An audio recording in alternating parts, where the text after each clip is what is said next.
It's summer 1912 in Villisca, Iowa, a quiet little town where folks don't lock their doors and nothing bad ever really happens. Until now. Inside the Moore house, 8 people, Josiah and Sarah, their 4 kids, and 2 young house guests sleep off a long day. It's past midnight when someone sneaks in. No forced entry, no barking dogs, just silence. Then the first blow lands. One by one, the intruder moves through the house, bringing an axe down on every last person inside. The adults, the kids, even the damn house guests. The bodies are found the next morning, skulls caved in, the ceilings covered in blood spatter. No one hears a damn thing. No one sees a damn thing. And the killer? Never caught. But some say whatever was unleashed that night never really left.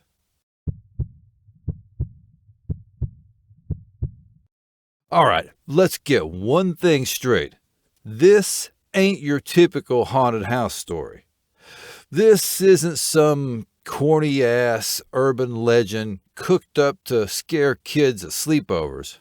No, this shit is real. The Villisca Axe Murder House is one of the most infamous crime scenes in American history. A place soaked in blood and mystery. And to this day, no one knows exactly who did it.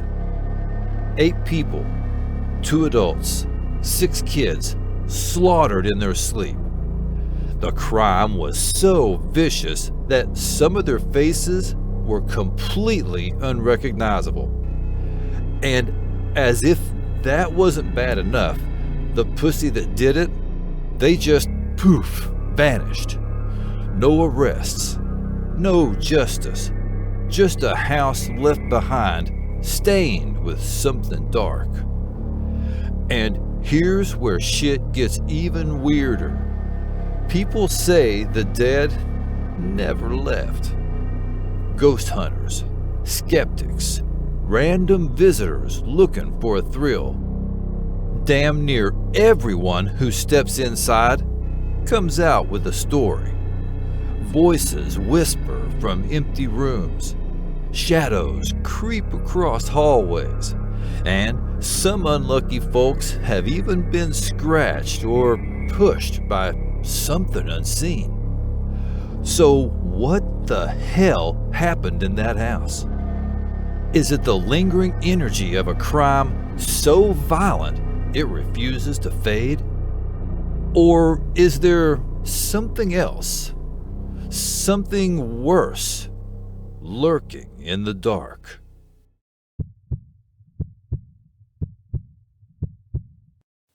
Back in 1912, Villisca, Iowa, about an hour southwest of Des Moines, was the kind of small town where everyone knew each other's shit. With a population of 2,039, it was the picture of small-town America. Tree-lined streets, cozy Victoria homes, and a town square bustling with life. People left their doors unlocked, trusted their neighbors, and never thought twice about walking alone at night. Hell, the 1912 Iowa Touring Atlas even called it one of the finest towns in the state. But, all that would change in one horrific fucking night. At the heart of this tight-knit little world was the Moore family. Josiah B. Moore, 43, was a successful businessman running a farm equipment store. His wife, Sarah, 39, was devoted to her family and active in their Presbyterian church. They had 4 kids, Herman, 11, Mary Catherine, 10, Arthur, 7, and Paul, 5. A picture-perfect family. Sunday, June 9, 1912, started off as just another normal day.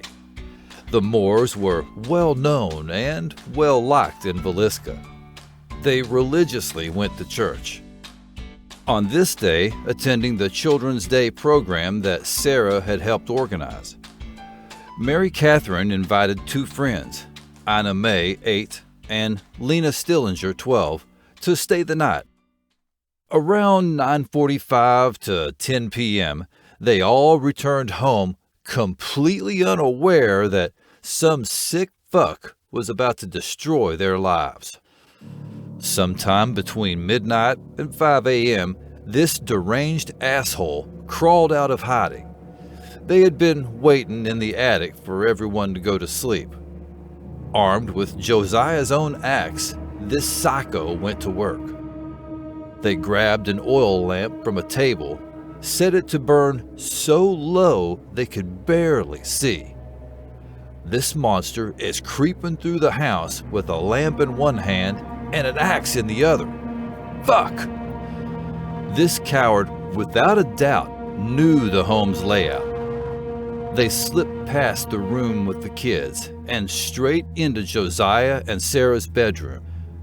Next, the killer snuck their way to the children's room upstairs, and then, for some reason, back to Josiah and Sarah's room again, I guess for a little overkill. Jesus Christ. Then, completing the massacre in the bedroom downstairs. Lena Stillinger, 12, one of the house guests downstairs, must have woke up due to the defensive marks found all over her forearms. In each room, they committed some of the grisliest murders in American history. Fun fact, well, maybe not so fun. The murderer had used the blade part of the axe to hit Josiah, and the blunt end on the remaining victims. This led investigators to believe that Josiah had been the main target, while the rest of the victims had been collateral damage. Then, just like they were fucking leaving for work, the stranger snagged the house keys and locked the door behind themselves.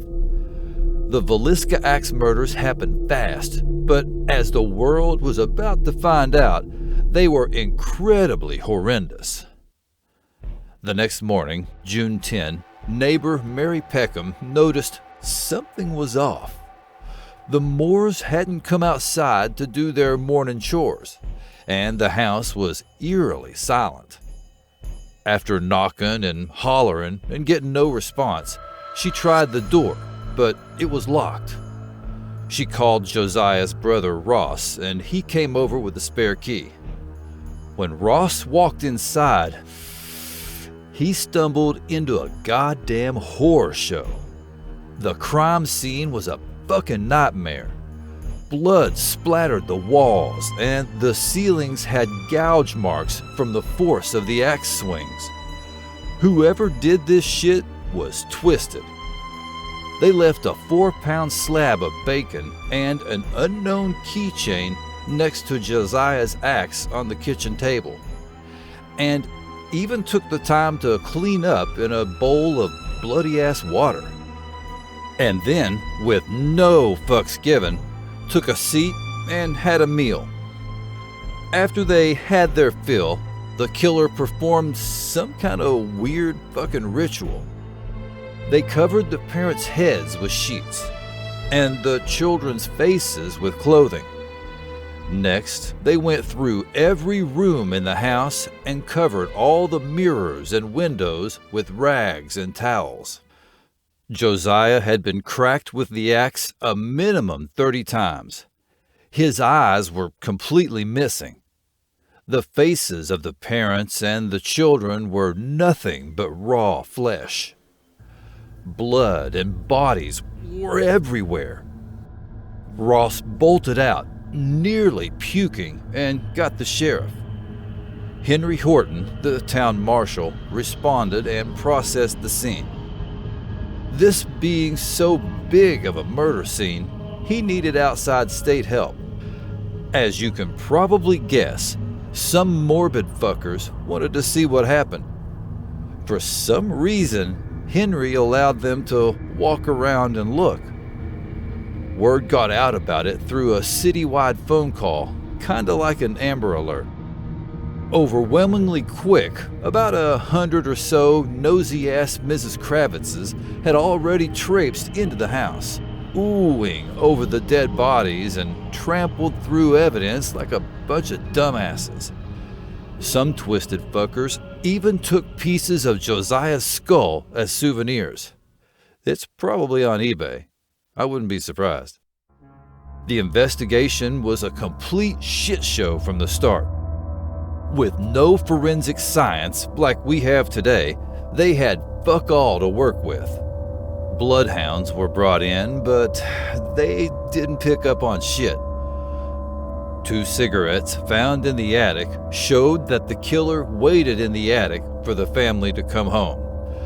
But that didn't stop them from pointing fingers at several suspects. Reverend George Kelly, a creepy as fuck traveling preacher with a history of mental illness and sexual perversion. His small stature and meek personality led some to doubt his involvement. However, he was left-handed like the killer. Also, many folks at church saw him watching the Moors that day. On top of that, a dry cleaner in a town nearby received bloody clothing from Kelly a few days after the murders. He had been in Villisca that night and attended the church event. He later signed a confession to the killings, only to take it back, claiming police brutality. His first trial ended in a hung jury, and the second one acquitted his ass. Frank F. Jones, a well-off businessman and state senator who had beef with Josiah. Josiah used to work for him before leaving to start his own business, one that directly competed with Jones's. There were even rumors that Josiah was banging Jones's daughter-in-law. But despite plenty of motive, there was zero hard evidence. William Blackie Mansfield, a suspected serial killer connected to other axe murders. The crime scene similarities were enough to make people suspicious, but payroll records put him in Illinois at the time of the Villisca killings, so he walked. Paul Mueller, a name that didn't come up until much later. In The Man from the Train, Bill James and Rachel McCarthy James suggested that Mueller, a German immigrant, was behind a string of axe murders across the U.S. Their theory paints him as a transient serial killer who used train routes to move from town to town, leaving a bloody trail in his wake. But like all the other theories, there's no fucking proof. Despite multiple investigations, grand jury hearings, and even a damn slander lawsuit, the case went cold. No one was ever charged. No justice was served, and Villisca was left with a dark-ass stain that still lingers today. Over the years, the Moore House became a fucking legend, not just because of the crime, but because weird shit started happening. People swore they could hear voices, see shadows in the windows, and feel something watching them. Paranormal investigators, ghost hunters, and thrill seekers all came to see if the house is haunted. And let's be real, when a house witnesses that level of pure, unfiltered horror, it's bound to hold on to something. Now, the Villisca Axe Murder House is a full-blown tourist attraction. You can take a tour of the house, and if you're completely out of your fucking mind, you can even spend the night. But be warned, plenty of people walk in thinking they're just in for a spooky thrill, only to leave with a whole new level of what the fuck did I just experience?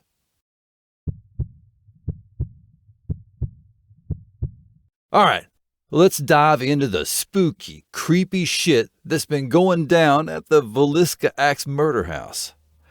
After the brutal murders in 1912, the house didn't just sit there all innocent-like. Nope. It started earning a reputation that'd make even the bravest souls shit their pants. Locals began whispering about eerie happenings not long after the tragedy. Families who dared to move in didn't stick around for long. They'd pack up their shit and haul ass out of there, spooked by unexplained footsteps, objects moving on their own, and disembodied voices. The house became a revolving door of residents, each leaving with their own tales of fuck this place. Eventually, folks wised up and stopped trying to make a home out of that cursed place. It sat abandoned for years, like the creepy kid at the playground nobody wanted to play with. The longer it stood empty, the more its legend grew, solidifying its status as the local hell no spot. So, what kind of freaky shit are we talking about here? Buckle up, 'cause this house has the whole damn paranormal buffet. People have reported seeing dark silhouettes lurking in doorways and windows. Imagine catching a glimpse of a shadowy figure out of the corner of your eye, only for it to vanish when you look directly at it. Yeah, that'll make you sleep with the lights on. Visitors often hear whispers, laughter, and even children crying when no one else is around. It's like the house has its own fucked up playlist on repeat. You're walking through the house and bam, you hit a cold spot that wasn't there a second ago. It's like the ghosts are playing a game of freeze the living. Lights have a mind of their own in this place. They'll flicker, turn off, or come on without anyone touching a switch. Electrician's nightmare or ghostly prank? You decide. Many have reported the unsettling sensation of invisible eyes following them, or an unseen hand brushing against their skin. It's the kind of shit that makes you question every creak and draft. Now, let's get into some of the more infamous, oh hell no, moments that have cemented this house's haunted reputation. There are accounts of visitors leaving the house with scratches they can't explain. Imagine walking in fine and then walking out looking like you got into a fight with a pissed off cat. Paranormal investigators have experienced doors slamming shut and phantom footsteps echoing from upstairs. It's like the spirits are saying, "Welcome to our crib. Now get the fuck out."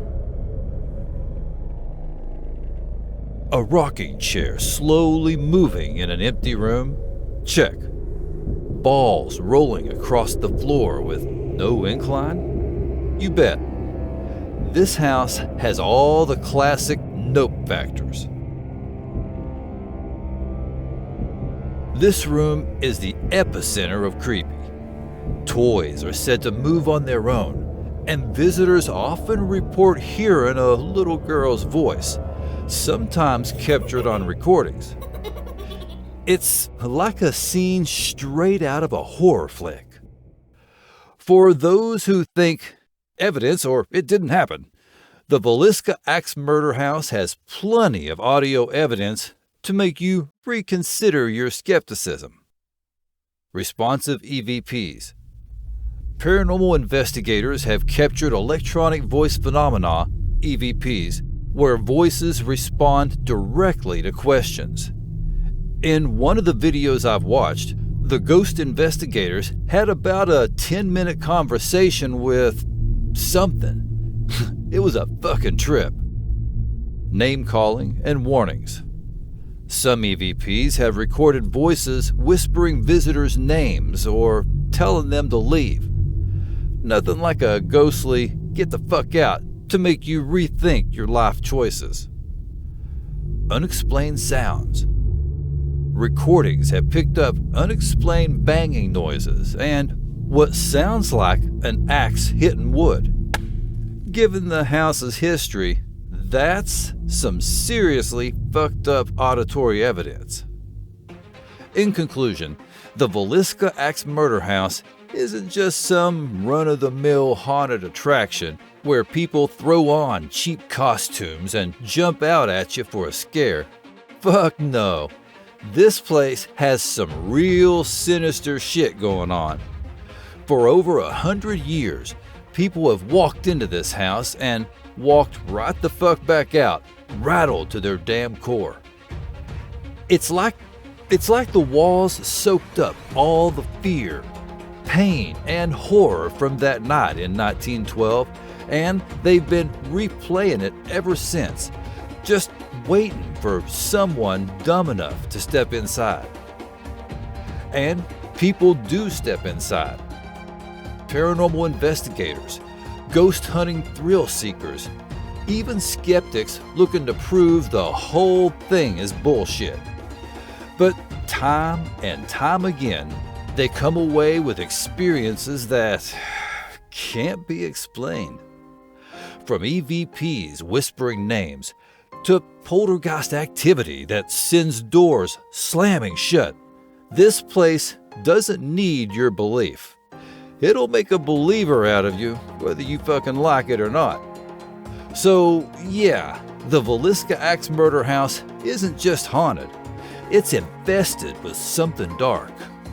And if you're thinking about spending the night, just remember, whatever's in that house might be watching you long before you see it.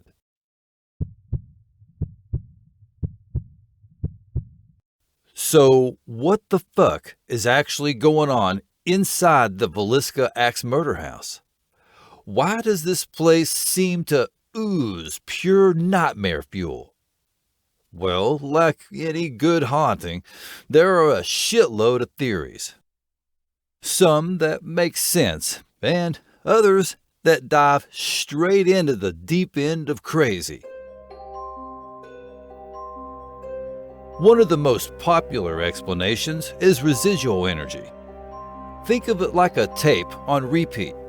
When something traumatic, violent, or just horribly fucked up happens, that energy sticks around. The idea is that the sheer brutality of the Villisca murders left an imprint so strong that the house replays echoes of that night over and over.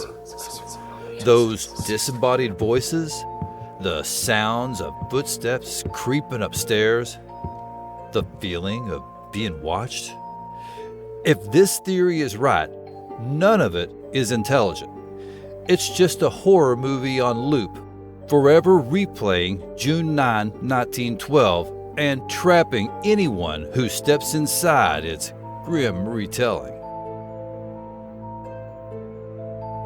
Then there's the theory that this isn't just an old house running its greatest hits. Some believe the spirits in Villisca are aware and active. This would mean the Moore family, or even their killer, never left. Maybe the family's souls are trapped here, unable to move on because of the brutal way they died. Or maybe, as chilling as this is, the murderer never really left either. Could it be they're still here, hiding in the dark corners, reliving their crime again and again, feeding off the fear of anyone dumb enough to come looking for ghosts? And then there's the "oh fuck, that's worse" theory. Some paranormal investigators believe the Villisca Axe Murder House isn't just haunted by human spirits. it might be home to something much worse. A fucking dark, non-human entity. You know what I mean. Maybe it was drawn to the murders, feeding off the fear and pain like a goddamn parasite. Maybe it's been here before the murders and the house was just its hunting ground. People who visit have reported scratches, violent feelings of rage, even blacking out completely. If something in that house is fucking with people's minds, then it sure as hell ain't just the ghost of Josiah Moore. Of course, not everyone buys the ghost hype. Some skeptics have their own theories, because nothing screams buzzkill like trying to logic your way out of a haunting. One of the easiest explanations is old house syndrome. The place is over 100 years old. It's gonna fucking creak, settle, and make weird noises. Wooden floors shifting, drafts sneaking in, pipes knocking around in the basement. It's all perfectly normal shit that your brain, in the right creepy setting, can turn it into a holy shit moment. Ever go into a haunted house expecting to get spooked and boom, suddenly every shadow looks like a 10-foot demon and every breeze feels like a ghostly whisper? That's the power of suggestion. When people expect to see something paranormal, their brains are wired to make them experience it, whether it's real or not. The moment you step into Villisca, your mind is already primed for oh shit, which means a lot of the ghostly encounters could just be your own brain fucking with you. And of course, there's the theory that a good chunk of the stories coming out of Villisca are just people pulling it out of their ass. Paranormal tourism is a huge industry, and some folks believe that certain ghost hunters, thrill seekers, and social media clout chasers might be exaggerating or straight up faking their experiences. It wouldn't be the first time someone faked an EVP, staged an accidental door slam, or screamed their lungs out over absolutely fucking nothing just to get views. But here's the thing.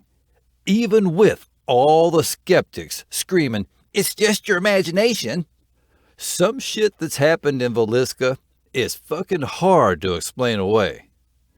Some of the best documented ghost encounters come from people who didn't even believe in ghosts before walking into the house. They leave as believers after seeing shadow figures, hearing children's voices, or getting fucking scratched by something unseen. Unexplained audio and video evidence keeps piling up. EVPs have caught whispering names, eerie laughter, and footsteps when no one is there. Hell, some of this shit has been captured by multiple independent investigators, which makes it a lot harder to just wave away as bullshit. The house has been haunted for over a century, and the reports never stop. No matter how many skeptics try to brush it off, people keep walking into that house and coming out changed. That kind of consistency is hard to ignore. At the end of the day, whether you believe in ghosts or not, there's something about the Villisca Axe Murder House that keeps people coming back. Maybe it's just old wood and bad wiring playing tricks on people's minds. Or maybe it's something darker, something waiting for the next unlucky bastard to step inside.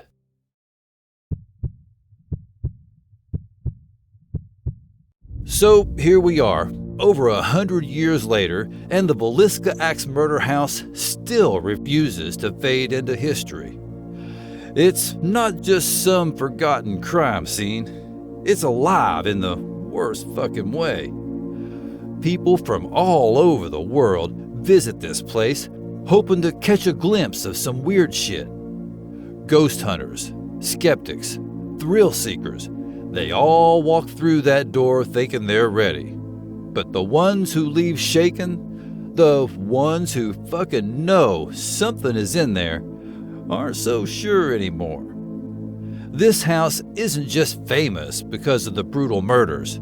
Plenty of people have been hacked to death, and their homes don't turn into goddamn ghost magnets. There's something about Villisca, something that lingers. Is it just the trauma of the past replaying itself like a fucked up record? Or is there something else feeding off the fear, growing stronger with every terrified visitor that steps inside? At this point, the answer doesn't even fucking matter. The fact is, the Villisca Axe Murder House has earned its place as one of the most haunted locations in the U.S. Whether it's ghosts, something darker, or just a shitload of people letting their imaginations get the best of them, it doesn't change the fact that nobody leaves that house unaffected. And if you ever find yourself standing in front of that old, creaking house, staring up at the dark windows, you gotta ask yourself, are you brave enough to step inside?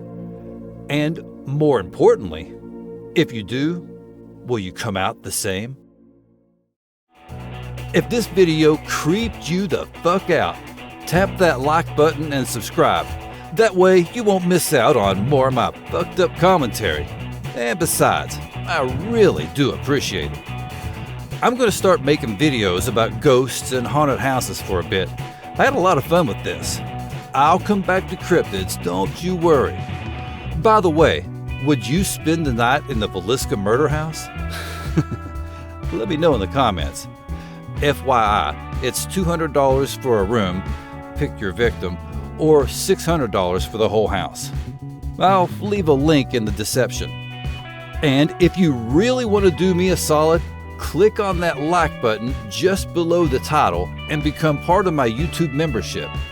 For as little as $2.99, y'all can help me out more than you know. Until next time, y'all keep it real, keep it chill, and stay creepy! Catch you on the flip. Thank you so much for watching all the way to the end. You are the real beast.